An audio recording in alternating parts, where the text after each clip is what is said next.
Muito bom dia a todos. Este degrauzinho que tem aqui no púlpito faz-nos sentir gente crescida e causa alguma vertigem. Muito obrigado a todos, bom dia. É um gosto estar convosco. Eu moro em Cabo Verde e, portanto, o FIEG é a oportunidade anual que nós temos de nos cruzarmos uns com os outros e, portanto, é um gosto rever colegas, professores, e eu espero que aproveitem da melhor forma as coisas relativamente importantes que gostava de partilhar convosco. Ser o último a falar tem a grande vantagem de que já foram ditas muitas coisas importantes e, portanto, se eu não disser alguma coisa relevante, digo que não disse porque eles disseram antes de mim. Uma das formas que eu tenho para ganhar a vida é dar aulas na Universidade de Cabo Verde. E uma das cadeiras que eu dou chama-se Cibercultura. Nessa disciplina de Cibercultura, nós falamos sobre ciberespaço, a sociedade em rede, nas suas múltiplas dimensões, oportunidades e problemas. E eu começo todos os anos a disciplina, uma disciplina semestral, e nós começamos sempre o semestre, numa das aulas, lendo alguns excertos de uma obra que certamente conhecem, 1984, de George Orwell. Fazemos este exercício não só porque habitualmente estou perante uma plateia com pouquíssimos hábitos de leitura, mas porque o livro nos oferece oportunidades de reflexão que eu acho muito curiosas e principalmente numa perspectiva introdutória da disciplina. E é curioso, à medida que nós vamos lendo o livro, que foi escrito há várias décadas, num tempo substancialmente diferente do nosso e perspectivando uma sociedade meio distópica, é muito interessante de ver estudantes de 20, 21, 22 anos conseguirem identificar na obra coisas que são facilmente transpostas para a nossa realidade. E uma das coisas que a obra fala é precisamente sobre desinformação. Não o dirá diretamente, não fala de desinformação usando a palavra, mas fala sobre isso, fala sobre a manipulação, fala sobre o efeito de nós não termos acesso à informação de qualidade e o que isso significa para a nossa vida em sociedade. E é sobre isso também que eu gostaria de falar convosco. A primeira nota que eu gostaria de deixar sobre a desinformação é que a desinformação não nasce na internet. A desinformação é anterior à internet. Ela surge num contexto histórico, em qualquer contexto histórico, na realidade. Deixem-me pôr aqui o meu relógio para o professor João Relvão Caetano não começar a barafustar comigo daqui a pouco. A desinformação nasce quando nasce a história e faz parte da vida em sociedade desde tempos imemoriais. Nós encontramos aquilo que é a desinformação, que é a manipulação, a mentira, a informação truncada, tirada de contexto em qualquer circunstância. Porquê é que ela então se torna tão relevante hoje em dia, ao contrário do que era noutros tempos históricos? Torna-se particularmente relevante porque temos a internet. A internet não é culpada propriamente da desinformação, mas o contexto e o paradigma comunicacional no qual a internet se baseia torna a informação particularmente relevante. Torna-a relevante a partir do momento em que nós nos relacionamos e comunicamos uns com os outros numa lógica de ação e de reação, de interação e de partilha. A internet e a forma como ela está desenhada, o facto de nos ligar através de redes computacionais e de nos oferecer esse paradigma comunicacional com possibilidades imensas, torna particularmente relevante o desafio da desinformação, porque é extremamente fácil partilhar, é extremamente fácil comentar, é extremamente fácil interagir e é extremamente fácil amplificar mensagens. E esse é o grande desafio e o grande problema. E é um desafio, um grande problema que tem efeitos reais. Nós não estamos aqui apenas a fantasiar, nem estamos a filosofar sobre possibilidades que a desinformação oferece. Temos exemplos concretos e relativamente recentes do que acontece quando nós vivemos numa sociedade marcada pela desinformação e quando criamos bolhas de desinformação das quais não conseguimos sair ou não conseguimos tirar as pessoas. Pensemos em 2021 nos Estados Unidos, o dia 6 de janeiro, pensemos no 8 de janeiro deste ano no Brasil. Pensamos na Covid-19 e na pandemia, em como, por exemplo, no Irão, em 2020, de fevereiro a abril de 2020, no Irão, 700 pessoas morreram depois de terem bebido metanol, porque leram na internet que o metanol ajudava a matar o SARS-CoV-2. Nos Estados Unidos, o presidente Trump foi à sala de conferência de imprensa da Casa Branca dizer que, se calhar, a lexívia era uma boa forma de matar o vírus por dentro, porque nós passávamos lexívia nas superfícies e por que não beber lexívia? Consequência, nas semanas seguintes, o número de infecções por produtos químicos nos Estados Unidos aumentou exponencialmente. Portanto, nós não estamos a falar de possibilidades, estamos a falar de realidades. Quando falamos da desinformação e da possibilidade que ela tem de alterar as nossas instituições, há efeitos concretos e reais E há possibilidades com as quais nós nos cruzamos todos os dias, que se concretizam todos os dias. Ora, perante isto e perante estas evidências, poderia, se tivesse não 15 minutos, mas 2 ou 3 horas, elencar muitos outros exemplos, e ainda nos ríamos aqui um bocado, porque alguns de facto são caricatos, outros muito preocupantes. A realidade é que muita gente se tem perguntado o que é que nós vamos fazer em relação a isto. Há várias possibilidades. E a primeira possibilidade, aquela que tem sido mais rapidamente utilizada, e as soluções rápidas habitualmente são sempre as piores, é precisamente proibir a desinformação. Numa fantasia, isto sim é fantasioso, como se fosse possível proibir a desinformação. Como eu comecei por dizer, a desinformação acompanha todos os nossos tempos históricos, faz parte da nossa vida em sociedade, da forma como nós nos relacionamos uns com os outros. Isso é a coisa que nós já devíamos perceber ao fim de algumas décadas de internet, é que sempre que nós proibimos de um lado, alguém descobre uma forma de fazer igual do outro jeito. Além de mais, como já vamos ver, proibir a desinformação é proibir, no limite, a liberdade de expressão e é meter-nos num caminho bastante sinuoso. Dou-vos alguns exemplos, por exemplo. Passa a redundância. A Malásia foi um dos primeiros países a legislar contra a desinformação, achando que iria resolver o problema, proibindo as pessoas de espalharem desinformação. Curiosamente, fê-lo a meio de um escândalo político que envolvia um antigo primeiro-ministro e de desvio de fundos públicos.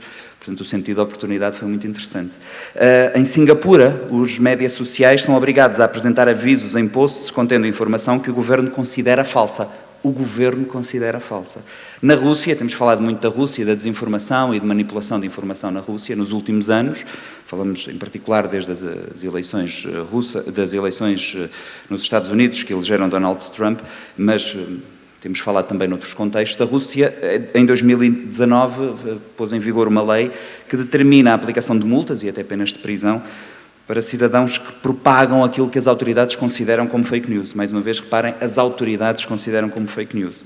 Podemos ir à Côte d'Ivoire, podemos ir ao Uganda, podemos ir ao Quénia, Camarões, isto para citar alguns países africanos, Benin, Etiópia, Malawi, Níger, Nigéria e uma série de outros países em África e fora dela, inclusivamente em França, por exemplo, onde foram aprovadas em 2018 leis para controlar a informação falsa durante campanhas eleitorais.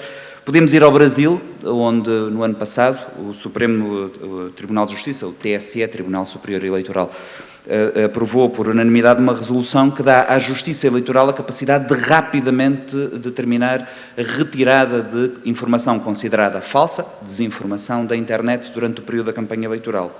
Ora, se nós temos um problema, legislamos e acabamos com o problema. Habitualmente é assim que as sociedades resolvem os seus problemas. Só que quando estamos a falar de comportamentos e quando estamos a falar de pessoas e quando estamos no limite a falar de direitos fundamentais, nomeadamente o direito à liberdade de expressão, não é bem assim. E a prova mais provada que nós temos disso é que a maior parte destes países que eu vos disse, não todos, mas a maior parte, não são propriamente conhecidos pelos seus pergaminhos democráticos. Nós não nos lembramos propriamente do Uganda, da Rússia, da Malásia ou da Singapura como grandes democracias liberais do nosso tempo. E, portanto, logo aqui devíamos perceber que há um problema de fundo.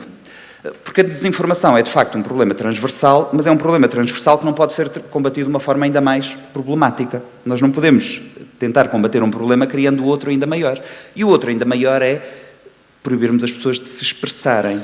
Porque se vocês repararem nos exemplos que eu vos dei, a nota dominante é as autoridades decidem, os governos decidem. Alguém, em nome do Estado, em nome do poder, decide o que é verdadeiro e o que é falso. Ora, que raio de sociedade democrática é uma sociedade em que há alguém que diz o que é verdadeiro e o que é falso? Que raio de sociedade é aquela que diz o que é verdade e o que é mentira?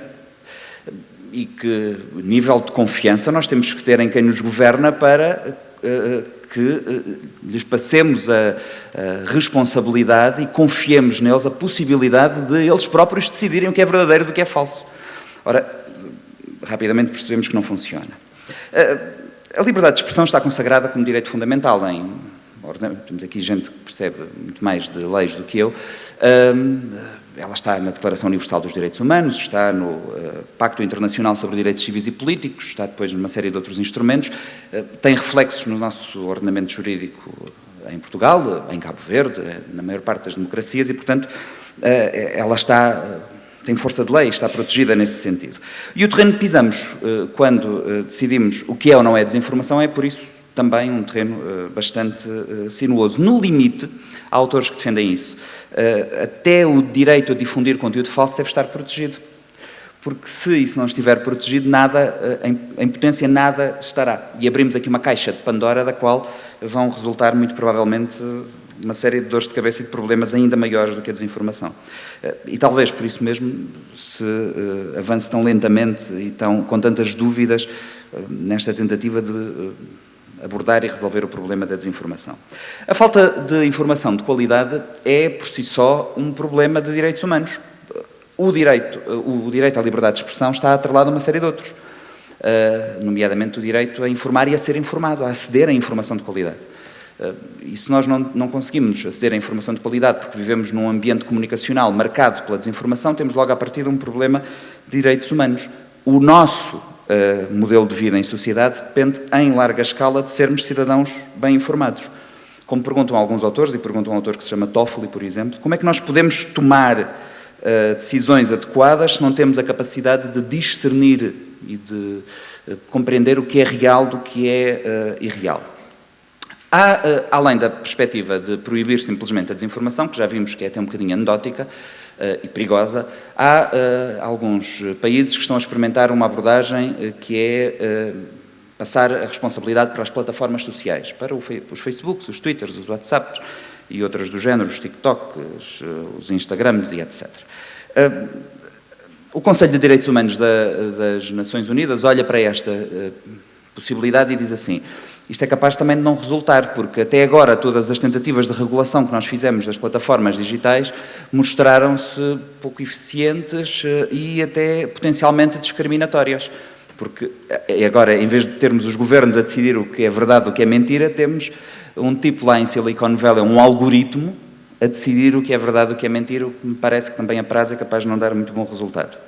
O caminho escolhido pela União Europeia, é aquele sobre o qual me vou alongar um bocadinho mais, parece-me o mais interessante. No âmbito de uma coisa que se chama Digital Service Act, a União Europeia faz uma abordagem em várias frentes. Em primeiro lugar, responsabiliza mais as plataformas digitais e, em segundo lugar, num outro documento que se chama Código de Conduta sobre Desinformação Reforçado, desenvolve uma série de políticas, nomeadamente até em regime de autorregulação, para abordar de forma transversal a questão da desinformação. E uma das notas dominantes dessa abordagem, e é aquela sobre na qual eu quero fazer um sublinhado relevante, é a questão de empoderar os cidadãos. De perceber que, e é uma abordagem com a qual eu concordo, e é por isso que partilho convosco, de perceber que a desinformação, por mais leis restritivas que nós aprovemos, por mais regulação e autorregulação das plataformas, só pode ser verdadeiramente resolvida se formos ao problema na origem.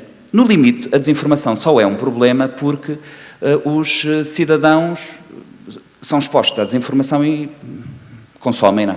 A desinformação só é um problema porque os cidadãos, que a ela são expostos, não têm as competências necessárias para avaliar os conteúdos e discernir sobre eles.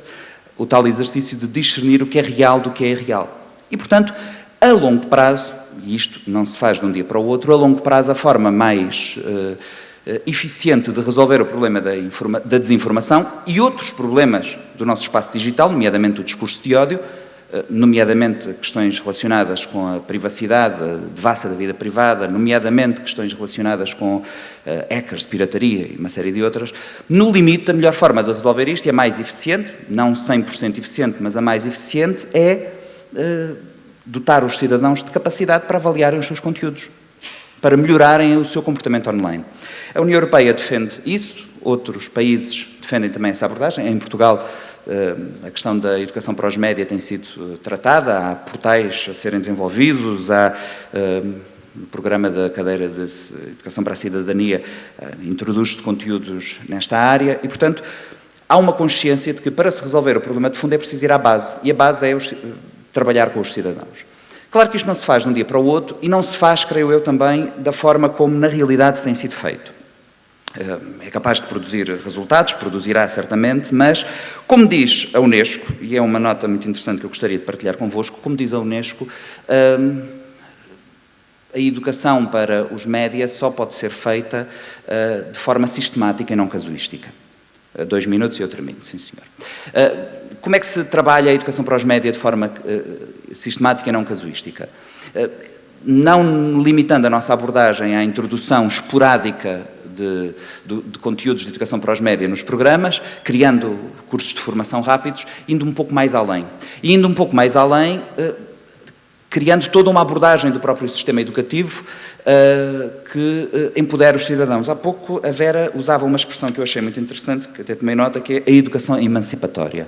Formar cidadãos para uma educação emancipatória. Formar cidadãos para que, em qualquer momento da sua vida, confrontados com desafios que conheçam ou novos desafios, sejam capazes de ir buscar as respostas de que precisam. E a educação para os média e a aposta na literacia digital e literacia mediática faz exatamente dessa forma.